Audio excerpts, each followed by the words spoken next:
I have to make some disclaimers before we start. So the first thing is, so if I mention something that you might have done before, or in the future classes we mention something that you have done before, obviously you might not have known that it was wrong, and so the culpability of that issue is not very high, since you didn't know that it was wrong. And so don't freak out, and yeah, so that's really the first thing I want.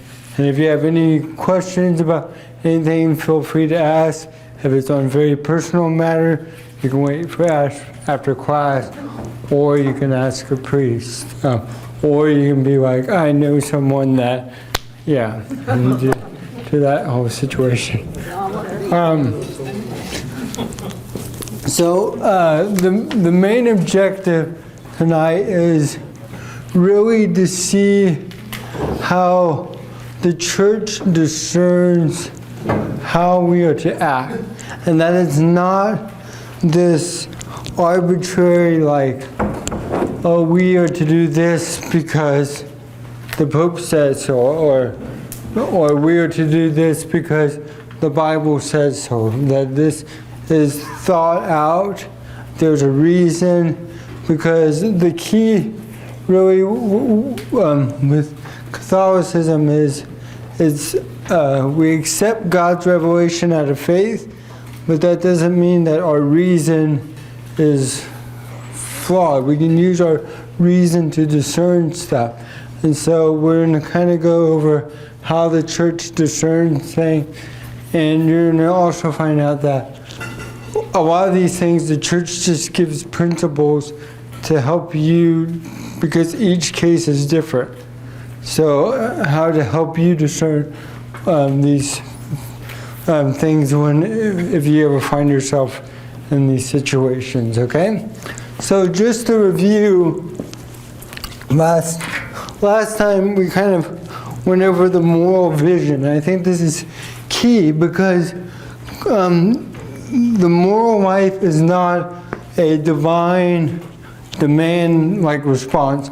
Like God tells us to do this, we must be obedient. That it's God's calling us to live this way. So it's a call to transformation. So like Allison talked about, we're born into this state of sin. It's this slavery to sin.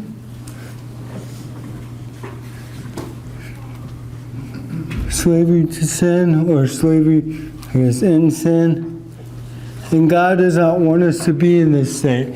And we find this struggle. We do things that we know are bad, but we do them anyways.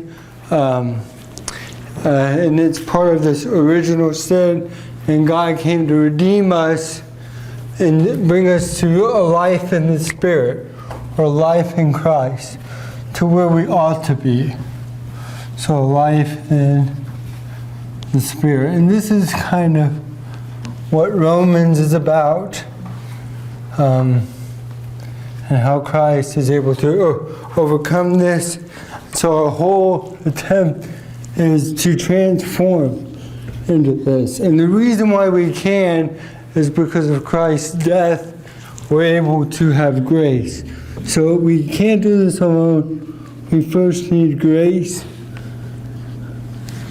Now the other two things that we need is, as human beings, we have what are called faculties.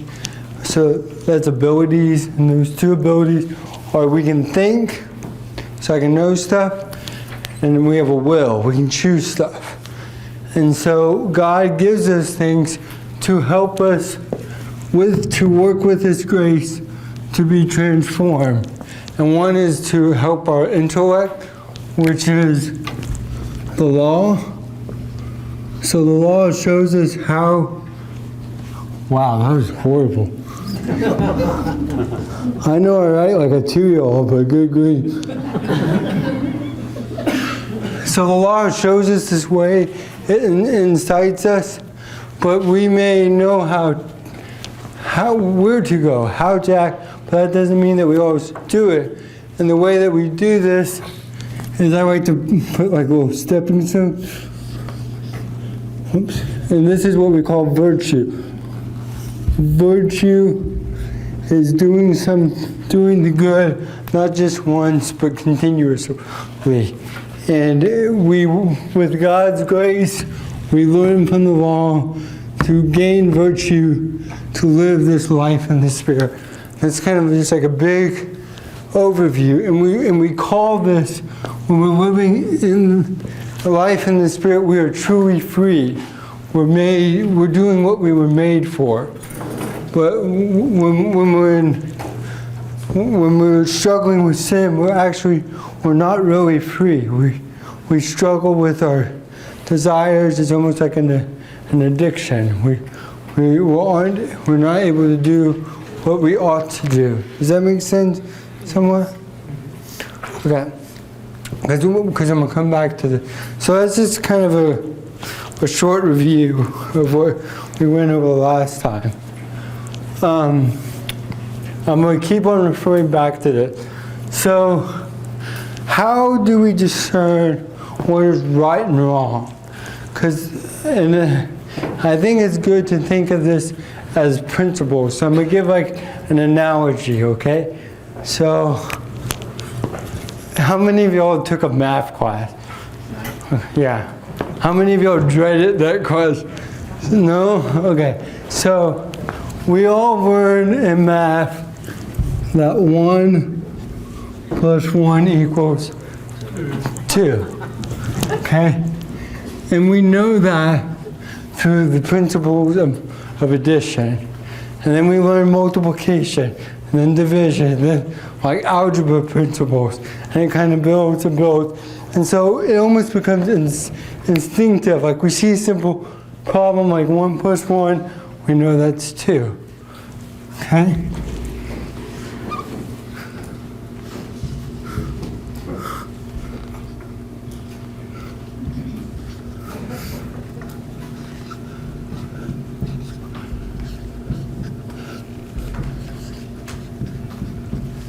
Does anyone know what this is? Do y'all know the answer? So it's the integral from -2 pi over pi, the integral of pi over 2 negative pi over 2 to pi over 2 of sin x, and that's just the differential. So the reason why I bring this up is to do this, like you have to know trig, you need to know some calculus, you got to know some algebra.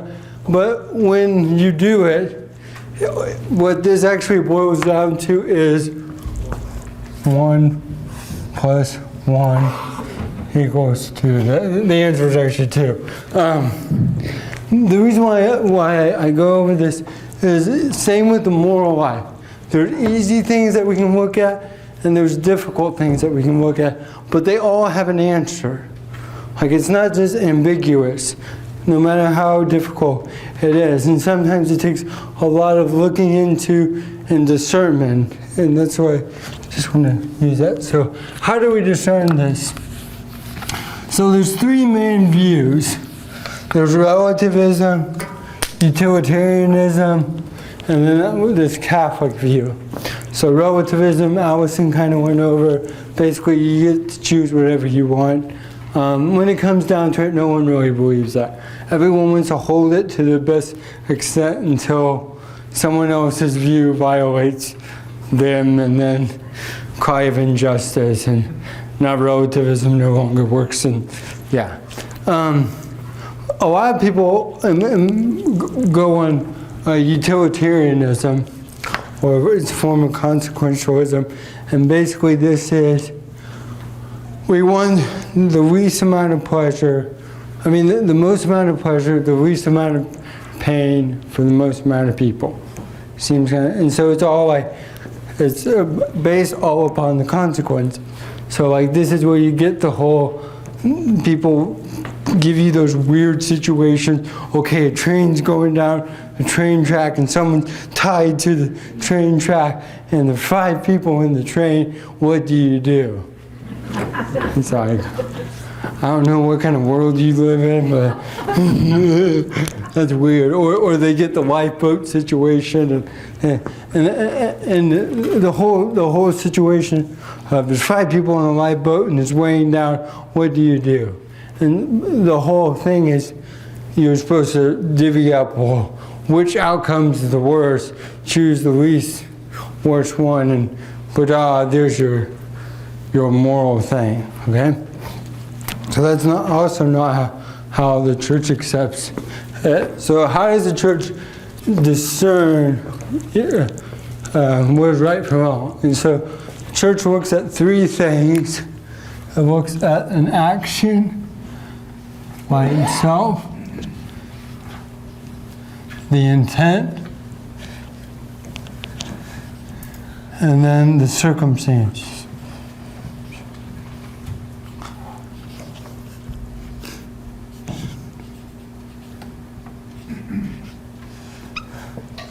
So, what do we mean by this?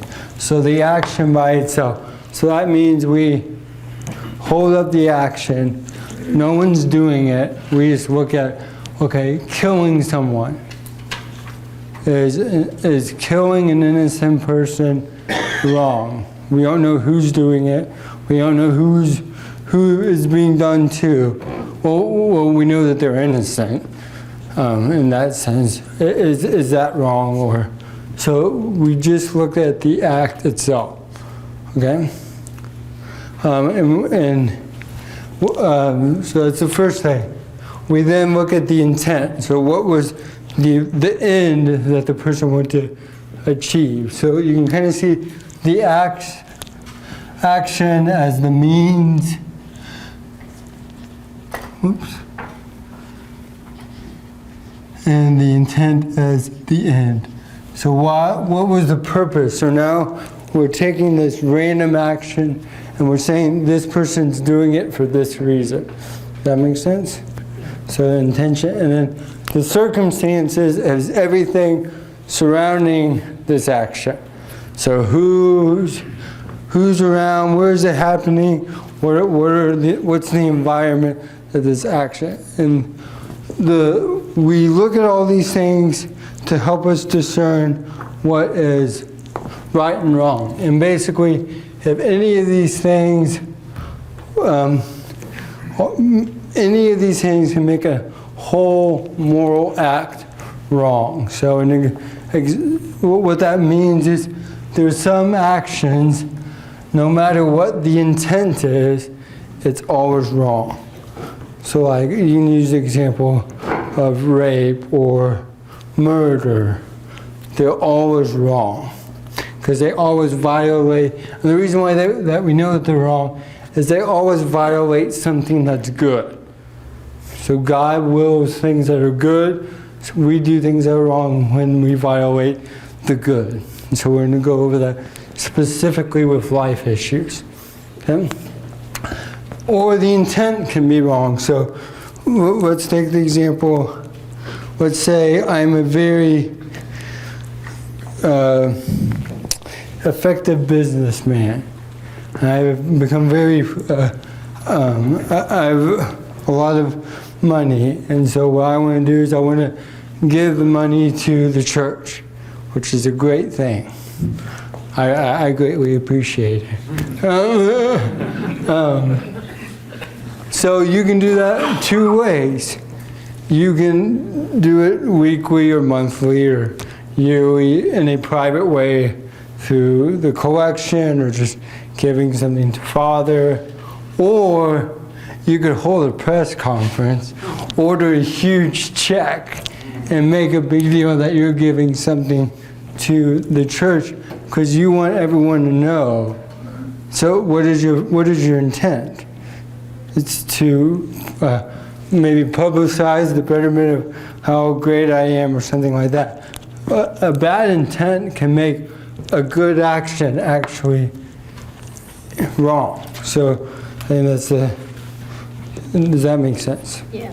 So we can see that you may have good intent, but if the action's wrong, it can make a whole thing wrong. It doesn't matter how good of intent the individual had, or you can have a good action and then the intent can be bad, and again, can make the whole action bad. Now with circumstances, usually they just lessen the degree of goodness or badness of the act. Usually. You have to kind of get like some really weird circumstances where they can make a good action and a good intent morally evil. Like a crazy example would be, sorry, this is what my professor actually gave me the example of, and I can't think of anything better. So a married couple engaging in the marital act. And they intend that God willing children come, great, and they want the better, they're engaging in this act to express love to each other. All that's great, but they do this at the lobby of a hotel. Whoa. That would make the whole thing. Now, the only problem I have with that is I'm not quite sure of their intent. Like, it just seems like they just don't like fall into that situation. But yeah. So this is kind of how the church discerns things. It's looking at the action itself, apart from who's ever doing it, and then when someone's doing it, we look at the intent. And then the circumstances. So that's kind of the process that we look into. Okay? Any questions with that?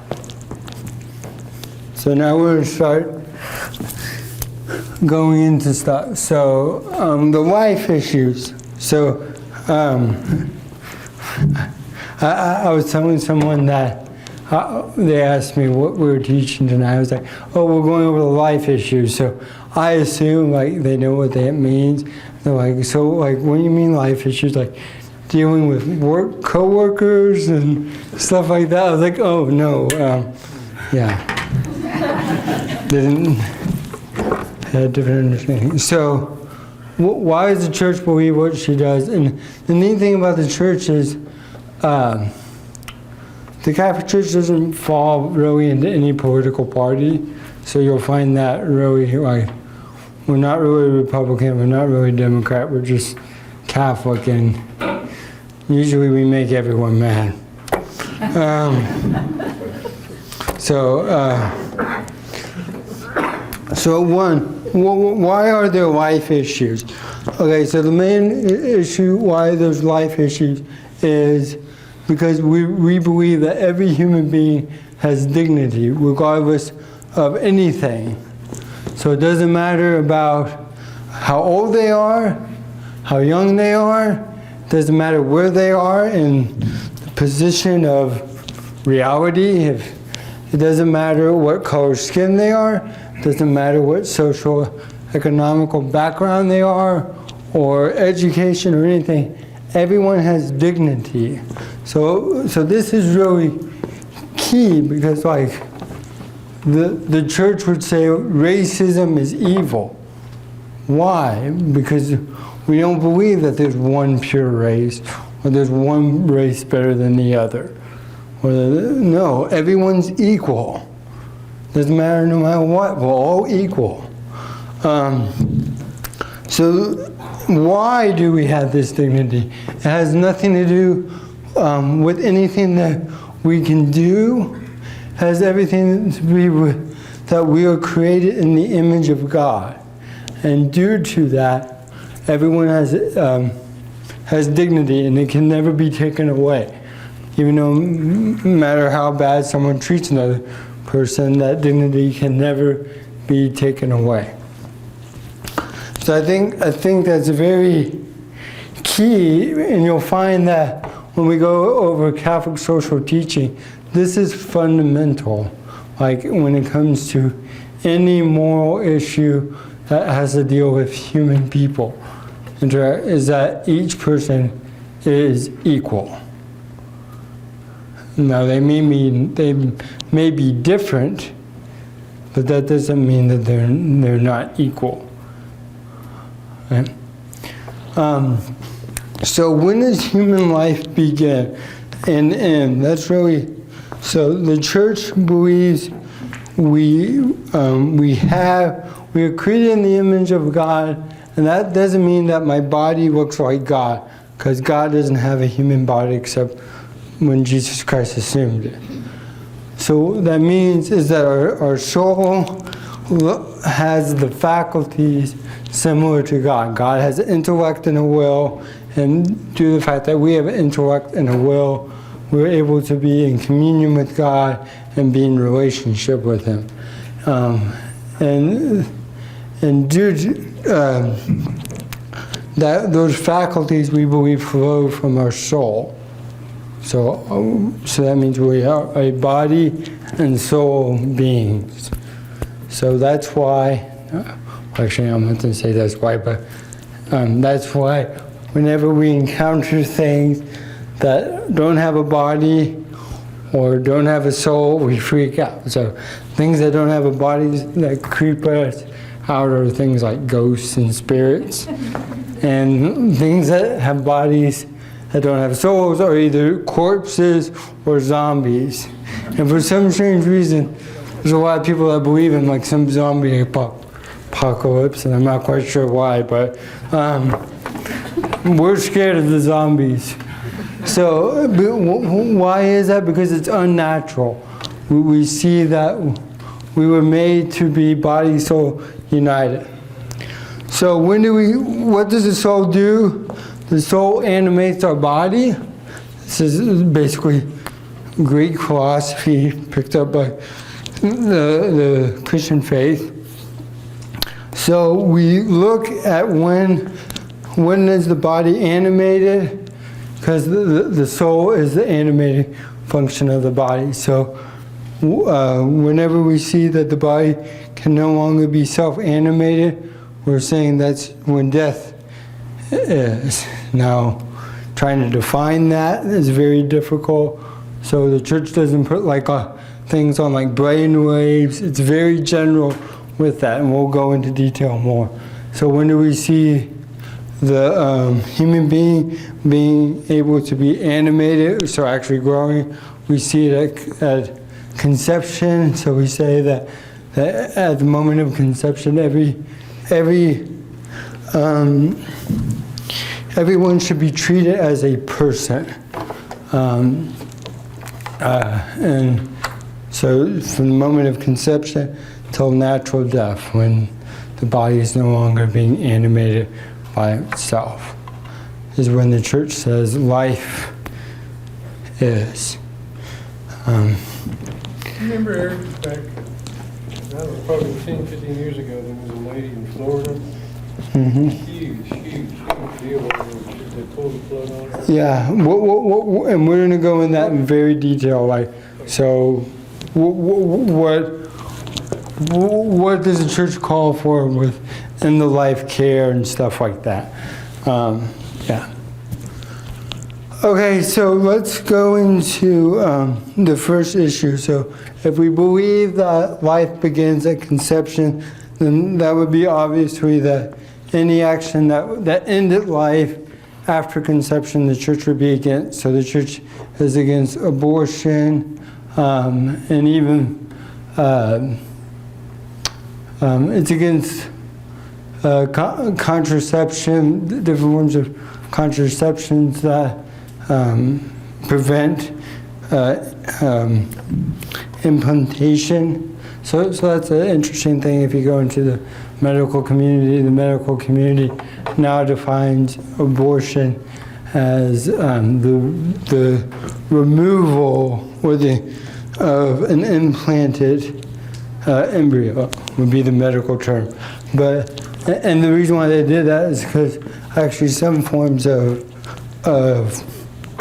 contraception, its mechanism is to prevent implantation, but we won't go into that. So that's how they're able to say that's not abortificated, because of the proper terms. But I just bring that up just for yeah. So then the next question is, so what about when it's incest, rape, or the mother's life is at danger? So the church would say, with all cases, that is a human life, and that human life needs to be treated as a human life. And that's very difficult to stomach, because what would the consequential or the utilitarian say? Well, the pain that the mother will have to endure will outweigh the pain, or if the child is born or has some growth development, their pain will be more, therefore we justify the ending of the life. And you can see this utilitarian thought played out in a lot of these life issues where the church says, no, that is a human life, they must be treated like a human life. What if the mother's life is at risk? What if the mother's life is in danger? Okay, so we're going to go into that. I'm going to wait, and the reason why is we're basically dealing with 1 + 1 = 2. When the mother's life is in danger, when we move up to like the integral of sin x. And we're going to deal with that later on, because the church does handle that and explains ways for the couple to discern different options.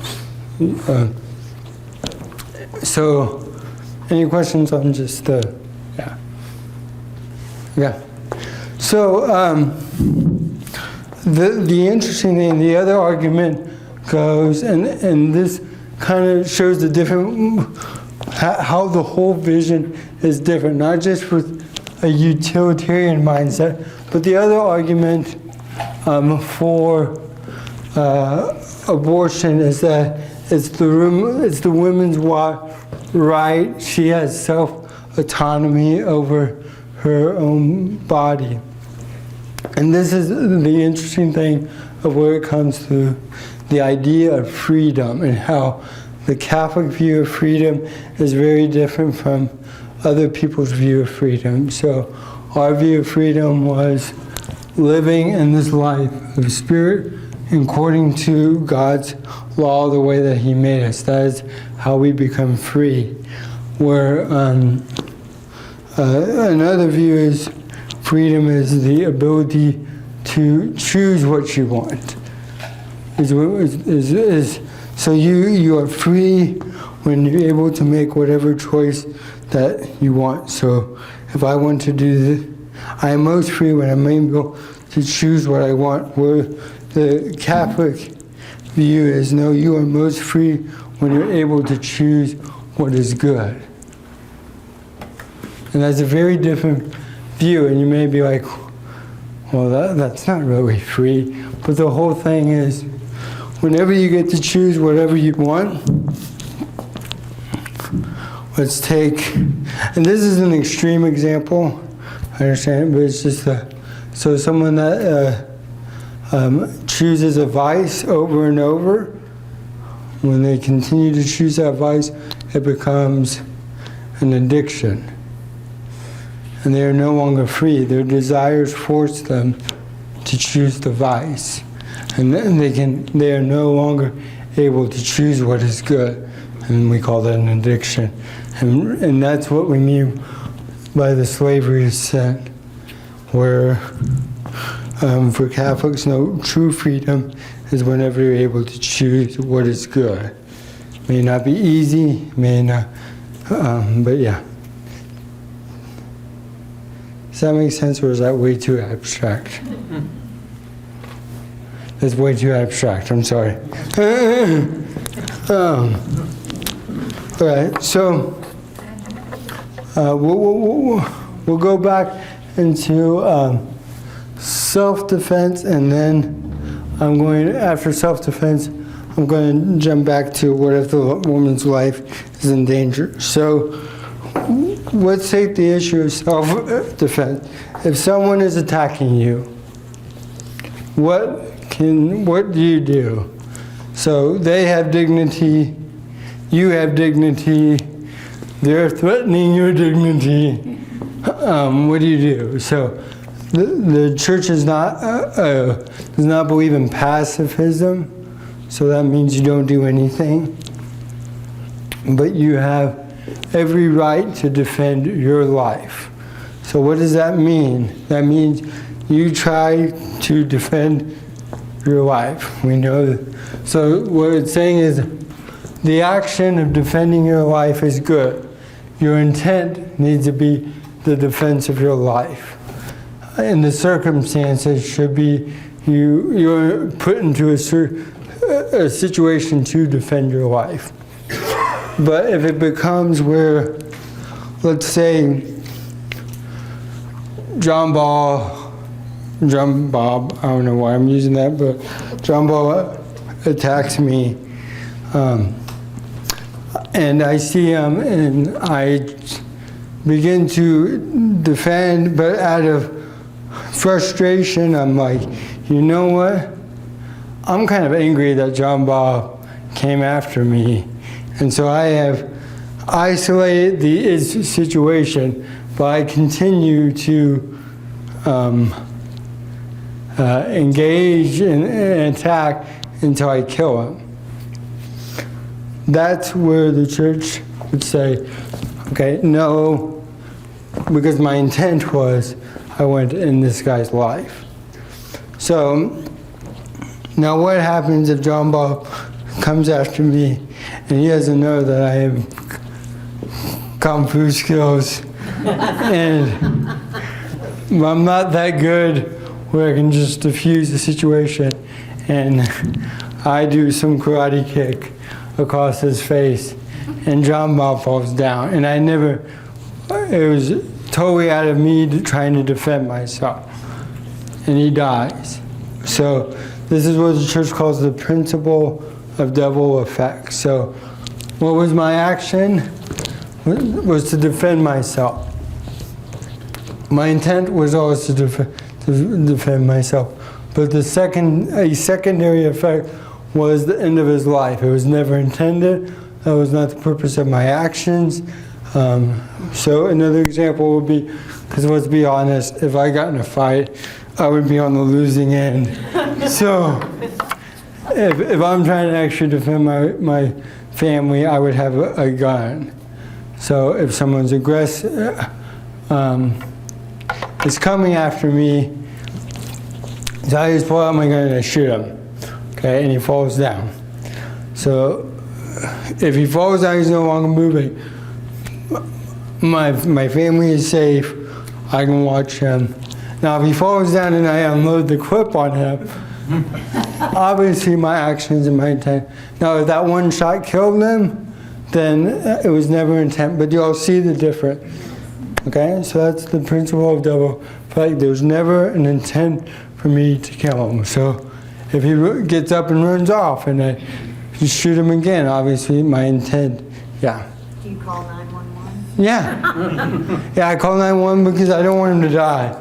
Yeah. So, because he has dignity, just like me. But obviously my first attempt was to save my family. So you can take this idea and expound it with like nations, and this is how you get basically just war, right? So when is a war justified? Basically when when another nation has attacked you, you've tried every means to stop it, and the only way for you to defend your country is to engage in military action. So it shouldn't be the primary thing. Now this gets very tricky when you get like nuclear bombs, because like you kind of can't let someone nuke you first and then deal with it. So, and the church recognizes that, and it really doesn't. The nice thing is none of us will be in that situation unless you plan to run for president. So. What if you have the ability to protect somebody else? You still have the right to defend them yeah, so the same, so if someone's attacking someone else, you have the right, yeah. So if someone's attacking me and I don't have a gun, please hope that y'all stand in, because you know.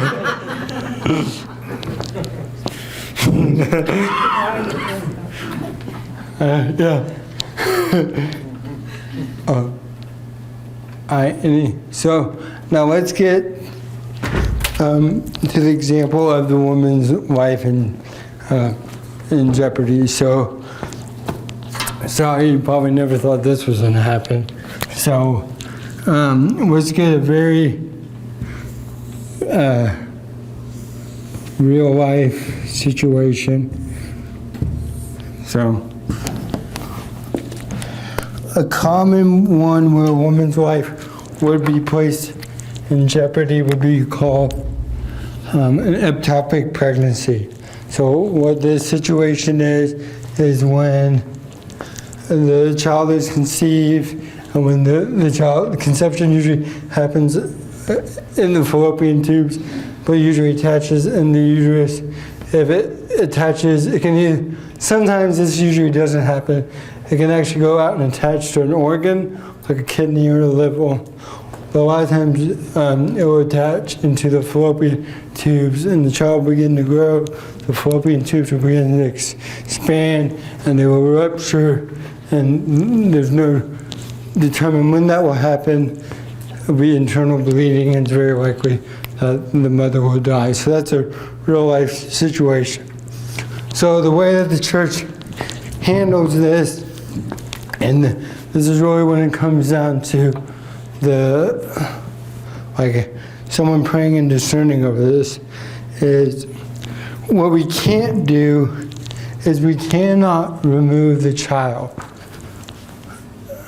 Why would we say that? Because what would the act be? Save the mother's life.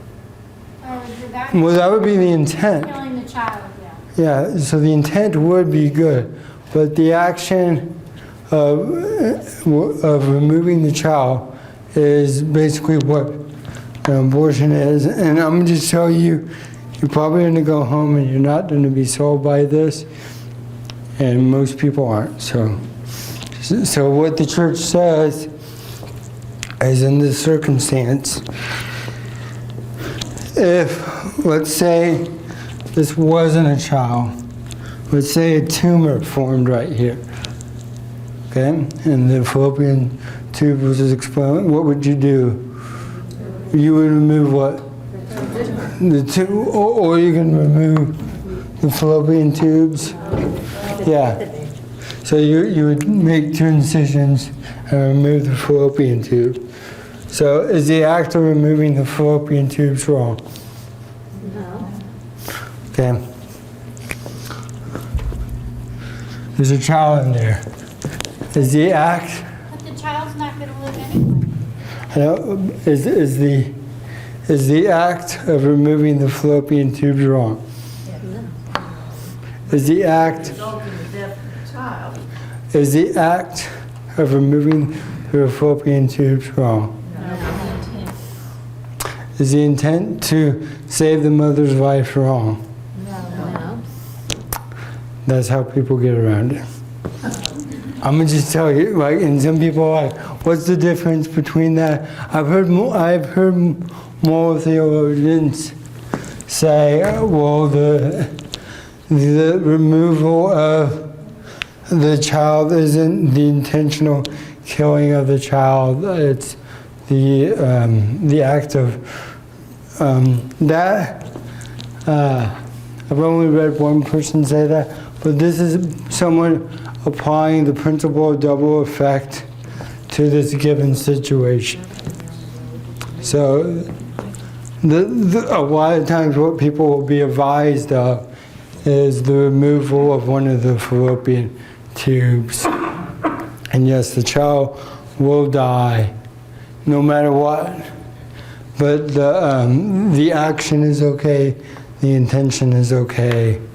So, and then the circumstances are just horrible. But it's the same thing like with the aggressor. Is the act of defending myself against them. I mean, it could be like, okay, let's just be honest. If I attacked anyone and they defended themselves, I'm probably not going to win that thing.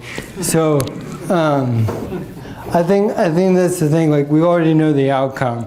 my outcome is I'm going down, and there's no way, yeah. So even though we know that that's the end result, they still have every right to defend themselves. Yeah. So even though we know the end, the secondary end, they would still say that this is morally acceptable. Yes. Okay, so what if Come on. it is implanted correctly and you still have a medical emergency or the mom's high risk and Yeah. a month or so or along and, Yeah. So. but the baby's implanted correctly? Yeah, in the uterus. I don't know the given circumstances. Some will then say, it's really in that circumstance, it's really going to come down to risk, like how big is because with this situation, there's no you have a chance. Where I don't know in that situation if there's a chance or not, and that's going to be the discernment of the couple. If there's no chance, which is then like the idea of a hysterectomy, that's the same. It's the same concept, but yeah. Because all of these actions. So let's say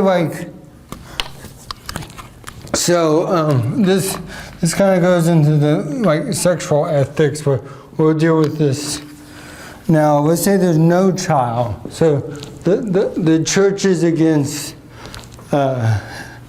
intentional sterilization. So that's the same thing here, or the removal of the hysterectomy. But the church allows that if there's for medical reason. So if there's medical reasons, and that applies the same with the principle of double effect. If the intent is not for sterilization, and the action is just the removal of any of the sexual organs due to some medical reason, then that would be a morally acceptable act also.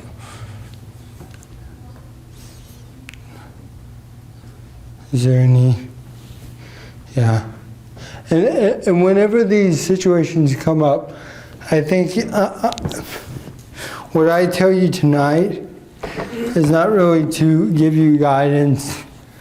It should be the only guidance that you seek when these circumstances come up, because the purpose of us tonight is to show how the church thinks out these situations. So when a lot of these medical, especially in the life situation, so much depends upon what's going on with the individual. And we'll get into that, because people are going to start asking me all these questions and I won't be able to answer them due to all the circumstances.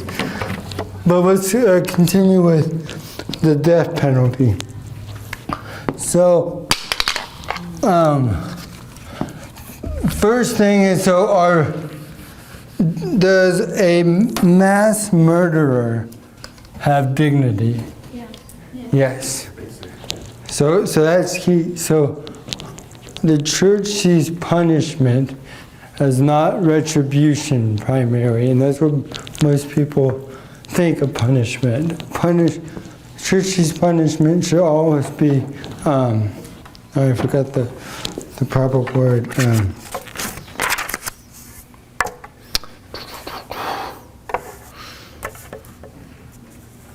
Should be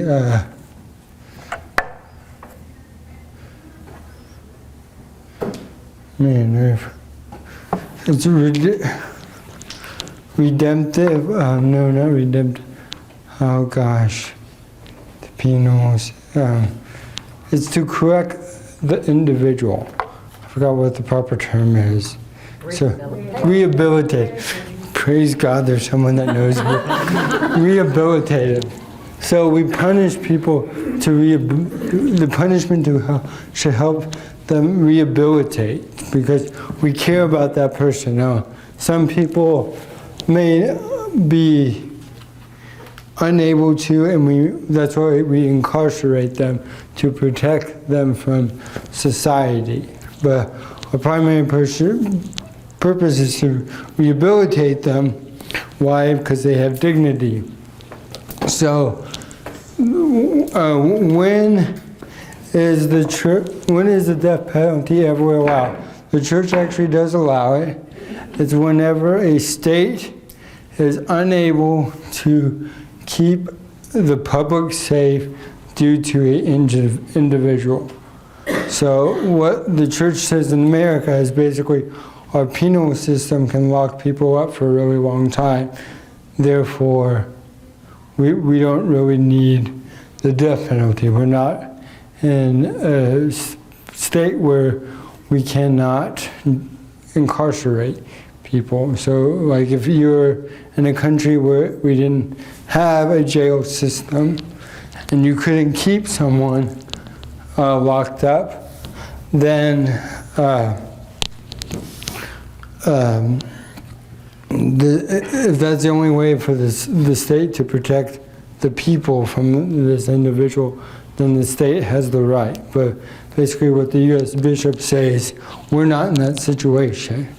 And so you may say, well, what if it's a horrible individual that's a mass murderer of a drug cartel that is on the blacklist? Sorry, if you watch that. But then that doesn't matter. Like, they still have they still have dignity. And if we're able, which our penal system can lock people up, then we can. Now, that doesn't say that the church agrees with our penal system and everything that happens, but that if we're able to lock up an aggressor, which we are, then we shouldn't be using the death penalty. So I know that's not a big thing here in East Texas, but yeah. So when we start talking about like the cultural life and pro-life, this is really why it's kind of comical, because like politicians can't pin Catholics down because, yeah, we're against abortion, but we're also against the death penalty. And usually people, for some strange reason, separate those two. I don't know. But okay, any questions on that? Yeah. So is it wrong to agree with the death penalty? Technically, from a Catholic standpoint, yes. So the church allows it, and basically what the U.S. bishops. So you're agreeing on something that the church allows, but basically what the bishops are saying is we don't need it here in America because whenever we start talking about killing people here, it's usually due to what grave, horrible thing they've done. Or you could try to argue that our penal system doesn't really do a good job and people get out and stuff like that. But I think that would be what you would have to argue. They could still be a danger to their other inmates. Yeah. So, well, that thing again, that comes down to the penal system may have its flaws, which I think, I mean, statistically it does, because people that usually come out are more likely to go back in. So we're obviously not rehabilitating them. But if they are, then we need to find the best way to protect them. One more question. Yes. Okay, so if we're on a jury and we vote for the death penalty, are we committing a sin here in the United States? It's a good question. It is a good question.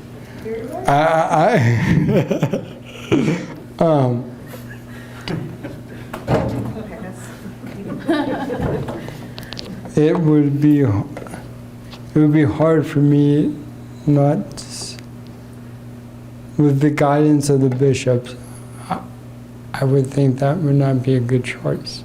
And that would be my, because I'm a never state if something is categorically sin when the church universal does allow it, but basically we're saying in America and first world countries it's not allowed. That's the only reason why I'm saying that, due to there is cases, and but most of first world countries don't have these problems, so that's why if you're going to pin me down, I would say that's not a good choice. So yeah. You can always apply the principle of self-defense, though, because you have the recidivism and the propensity of hardened criminals to, when they go back, when they get out, to commit additional acts, additional crimes against society, and they get thrown back in. So it's just like he has dignity in prison, but he doesn't have dignity outside because he's attacking people. So someone who is going to defend themselves and take him down there would have saved all of us a lot of time and money if they just strapped him in the chair. But yeah, but see now, but now that's the actual. Okay. So I've been in enough like high school. Like when I taught at Gorman, this was a constant like capstone project of all of them. If you want to go through the money route, it actually costs taxpayers more to kill someone due to our legal system with all the appeals. If you want to just get down, but that's, I'm just saying, that statement right there is not Catholic because you don't put money values on people. But just to like make that side statement. Yeah, but because it's really hard, because when we start going into like economics, we don't put money values on people. People produce labor, they don't produce capital. People always have dignity due to who they are, not to the capital that they produce. We'll go into that when we get into Catholic teaching, but. Well, I've noticed that sometimes the punishment for mass murder are like 10 life sentences. Yeah. So they'll never get out. Yeah, so it's always an option. Yeah, I think the thing, if you want to argue that our penal system does not do a good job at rehabilitating, and I can't, like statistically, it just proves that it doesn't. And so, but if that's the problem, we don't say, well, we can't rehabilitate these people, therefore, we know they're going to go out and kill people, so to end those consequences, we should just kill them now. I'm not saying that's what you're saying, but that's not how we evaluate action. And this is really the difficult thing, because we're called to love our neighbor, and even our enemy. Now that doesn't mean like our enemy gets like the nicest things and we love them and we give them like a place to stay at my house, but they do have dignity and we should always treat them that way. And that gets very difficult when, I'm just in there. In the life issues. Well, it seems to me, Eric, that there's two ways to look at the death penalty. One is retribution. You know, you're taking someone's life, we're going to take your life. Yeah. And the other one is... Question? What was it? No. Keep going, Joe, and then I'll state it. The other part is, it's supposed to be a, what's the word? I'm losing my words too. It's supposed to be where, supposed to be a deterrent. Thank you. A deterrent. Deterrent. Yeah. So it's a a deterrent, but it's also retribution. And Yeah. I'm not, I mean, I should be agreeing with everything you say, but there are times when there's some horrendous, Yeah. like in my opinion, they don't deserve to live, and I'm Yeah. not going to hell for saying that. So. Hey, well, no one said that. It's not for us to decide. Well, okay, but I think this is a key. As you said, it's hard. And no one says living this is easy. And I think that's always key. Like, this doesn't come easy. So, like, there's a lot of times, I remember, so I used to teach high schoolers, which is like one of the second, like, if you're in purgatory, I'm guaranteed that's one of the assignments. Yeah. No, I didn't enjoy it, but that was so high schoolers get really personal, like really quick with their question. So they're like, so what if someone raped your wife? And I'm like, wow, now that's mean. And my response was, I would get away from that situation because I know myself. I know I am not strong enough to act like that. And I think that's key, like realizing who you are and that this isn't easy. Okay, so we'll just end with that, okay? Okay, so next one is end of life issues. So when someone's getting towards the end of their life, what does the church call for end of life care, and how does the church feel about euthanasia? So euthanasia is also known as like mercy killing, is intentionally ending the life of someone that's suffering and about to die. So that can be like through an overdose of morphine or something like that. But the purposely injecting someone so that they would die. And so is the intent of purposely killing someone wrong? Yes. So we can see that the church is automatically against that. So how does the church handle end-of-life situations? So the church only requires ordinary means to keep someone alive. So that's water and food. So and this is where it gets kind of difficult. So let's say I get diagnosed with stage 4 cancer, okay? Should I just be like, you know what? I've lived a good life. I'm in deferred treatment, and I'm going to go on. I probably should not do that because I have 3 kids and a wife, and I better try to find the best way to stay alive because I have a responsibility.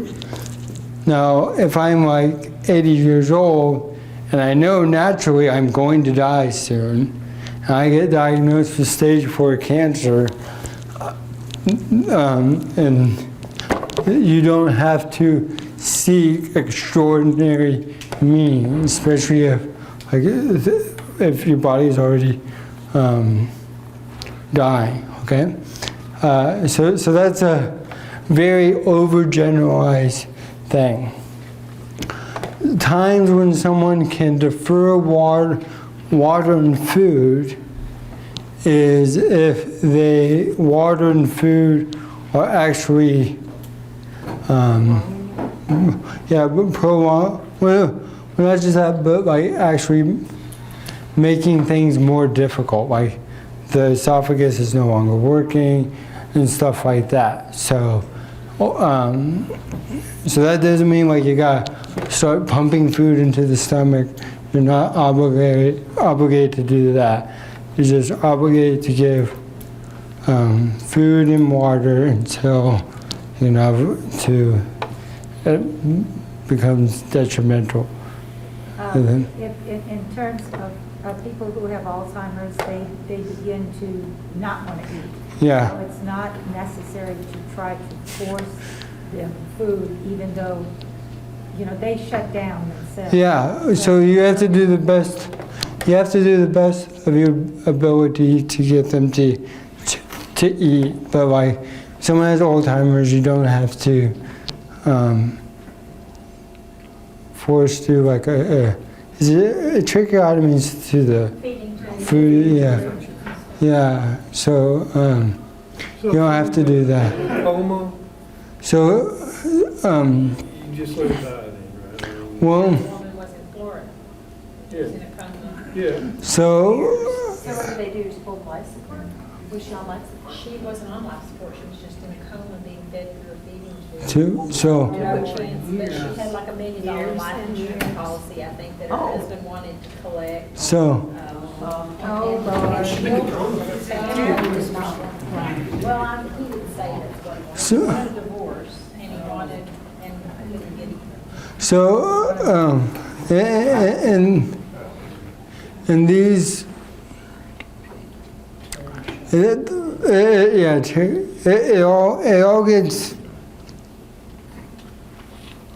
it's hard to draw a cut dry line on this is what you have to do in this given situation because each medical condition is different, but basically what the church wants to do is if someone is dying, well, we should always try to save the life, okay? But if someone is dying, so we're talking like we all die, we're not obligated to prolong their death, if that makes sense, by doing extraordinary means. I think that's the best way. I think the thing with comas is you don't know if they're going to come out or not. I think that's really what just makes that situation so difficult, because you really don't know what's going to happen a lot of times. This has become an issue in Belgium with the Catholic Church. Yeah, because Belgium allows euthanasia. Belgium allows euthanasia. Yeah, The Catholic Church doesn't, and the Catholic Church runs most of the hospitals in Belgium. They have the most Yeah. And one of their things is their example of why euthanasia might be misused was a case of a 45-year-old set of twins, and they were deaf. And both of them started to go blind, and they requested to be euthanized because they couldn't bear the thought of not seeing each other. yeah. That's like the far end of euthanasia, where it's for purposes other than life and death Yeah. issues. When I think, That was the case States they now, were. though, too, don't we? yeah, Oregon. And I think Washington. Isn't Washington as well? Oregon, But I think some forms. the sad thing is, so the church, we see value in suffering. Like suffering can be redemptive. Everyone's heard, oh, just offer it up. But like since we're united together in baptism, just as I can make prayers on my behalf for you, I can offer my suffering up for others. So suffering is not bad, it's just not enjoyable. I know it's a weird statement, but yeah. What if they're brain dead? What if They're they br- had like a massive stroke and Yeah. they're just done multiple tests and said they're brain dead, they're never going to come out of it, you know? So- Is it selfish to keep them alive? So each circumstance is going to be different, and I'll be honest, I haven't read up on this enough recently with like the different types of brain waves, but if something happens, so if you ever find yourself in this situation, obviously, one, you don't make a quick decision, okay? So that would be imprudent. The reason I asked is I was in that situation. Yeah. My son was born with hypoplastic left heart. The left Yeah. valve in his heart didn't develop. Yeah. And at 5.5 months, he had a massive stroke and it left him completely brain dead. Yeah. And we waited 3 weeks, and then I didn't do like medicine. Yeah. I did take the machines off. Yeah. Well, like I said, if you find yourself in the situation, I'll be honest, I don't know what medical state your son was in. I'm sorry to hear that.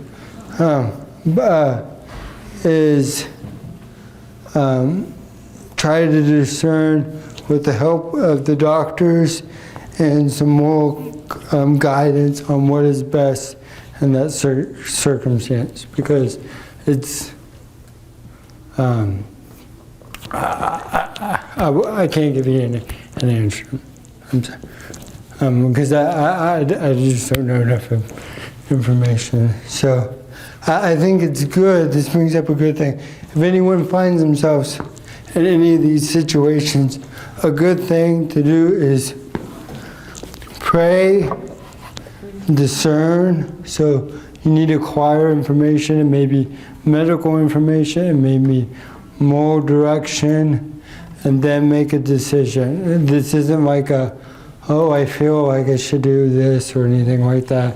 This is how responsible people make decisions. We pray and discern and make the decision like that. And that's really when you get to like the upper, it's the more difficult life situation.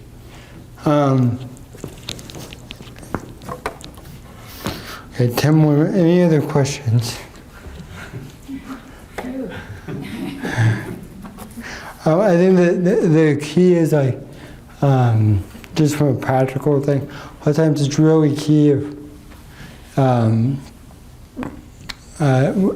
you get older and you see that you find yourself coming towards a situation like this, a very practical thing is to tell your loved ones what your will is, because when it comes down to it, they're going to be the ones making the call.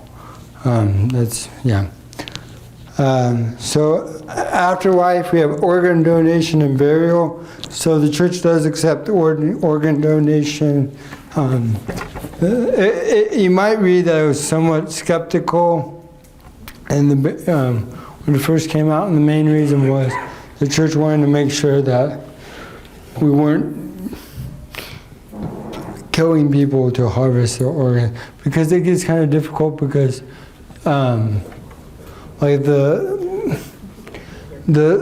blood has to keep on being flowing to keep the organs functioning, and so that just made the church kind of hesitant at first, but the church is okay with that. And then the issue of burial, the church does allow cremation. It's just not very fond of it, and the main reason is we believe in the resurrection of the body, and so the body should be treated with respect even at burial. So the church is mostly hesitant with it due to it denied the practice during the Ambrogensian heresy, when they said that the body was evil and they would burn the body because they denied the resurrection of the body. So if you're cremating your body because you deny the resurrection of the body, that's wrong, and I'm not quite sure why you're becoming Catholic, because that's it's kind of key to our belief. We state it every Sunday, so it's going to be kind of awkward for you. But but you may hear guidance of not. Again, the church allows it, but it's not encouraged, is the best way to word that.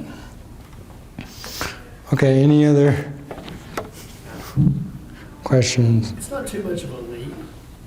Ashes to ashes, dust to This- dust. God picked up, Yeah, made us. I mean, what's Yeah. the difference? well, and, I was always taught growing up to be cremated as long as you're kept together. But then what would be the difference in being cremated and organ donation? and Your organs are out there, you know? Well, let's just be honest, we're all going to be decomposed into little atoms and spread all over the place and then reassembled somewhere else. Just worm food. Pretty much.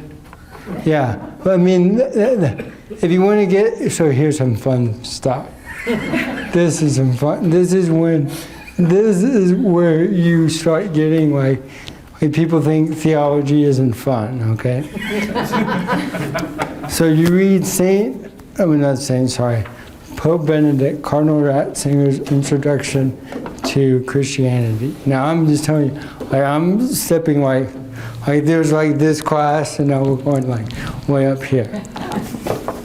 So what he proposed was, because we believe in faith and reason, so reason tells us that we're all made of atoms and things by the law of thermodynamics decay. They naturally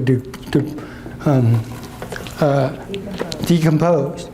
And our atoms and molecules are constantly decomposing, and then it takes energy to reform the molecules and stuff like that. So our world is built on a world of things decomposing. So for the resurrection of the body to happen, the glorious body has to be something beyond this world. Like something has to be different naturally with the resurrection of the body. Is what his thing, because the very material used in the world today is different. I mean, it's built to decay. Does that make sense? Or some? It was just again. So this is old man in Germany writing just a random idea. So just take it for old man writing in German. He's a really smart guy, but like this isn't de fide or anything like that. But it's just an interesting thing to think of because, yeah, I've told my wife, and I'm dead, just stick me in a bag and throw me in there. Everything costs too much money. go use the money for something else. Because I'm old and become more unfair. Yeah. Okay. I think we can all see, like, when it comes, these are more hot topic issues that come up. But I think the other thing is anything that degrades the individual, the church is against. So, so the church would be against slavery, treating someone as an object or a property. Yeah. So I'm not going to get into like stuff that most people accept. And the other thing is, it's not just about hurting someone physically. You can also hurt people by spreading rumors, of hurting their reputation, of slander. So there's things called detraction. So let's say I know Sally and Sam over there, and so I work with Sam, and I know that Sally and Sam are having difficulties, or let's make it even more difficult. Sam's meeting with Susie Sue, and I know that he's having an affair. Okay, so just because I know that, I don't need to tell other people. I'm not making anything up, but there's a sense of modesty. Like, I may know that, I don't need to spread that. Or I think we all know we're not supposed to spread false lies about people. So I think that's very key, because like gossip is it's just everywhere. It's like the most disgusting thing I've ever seen. And it's not just with women. Oh my goodness, right? I thought when I got out of high school, I left high school gossip. No, like it just keeps like, it's a thing that just, yeah. That's wrong, like it's wrong. And so, You don't hear that said because we're focusing like on all these big things. So like gossip's wrong, racism's wrong, all of these things that people we don't speak about. They're wrong. Okay, so. But like just in on one like thing, just because we know these things, it's not going to be easy to live them out. It's going to be difficult. We're all in this together. We're all not that good at doing it. And so when we fall, we go to confession and we keep on trying. Like this isn't like, oh yeah, I want to be like that. And it doesn't happen overnight. Like virtue is acquired slowly, persistently. And when we get into Lent, this is basically all that we do is we spend on how do we grow in virtue is really what all those classes are about. So, all right, lift them with the prayer, and yeah. So, in the name of the Father, and the Son, and the Holy Spirit, amen. Heavenly Father, we thank you again for allowing us to gather tonight. We ask for the grace to continue to grow into the image of your Son, that when people see us, they can say is that we are a Christian, a follower of Christ. We ask this through Christ our Lord. Amen. Father,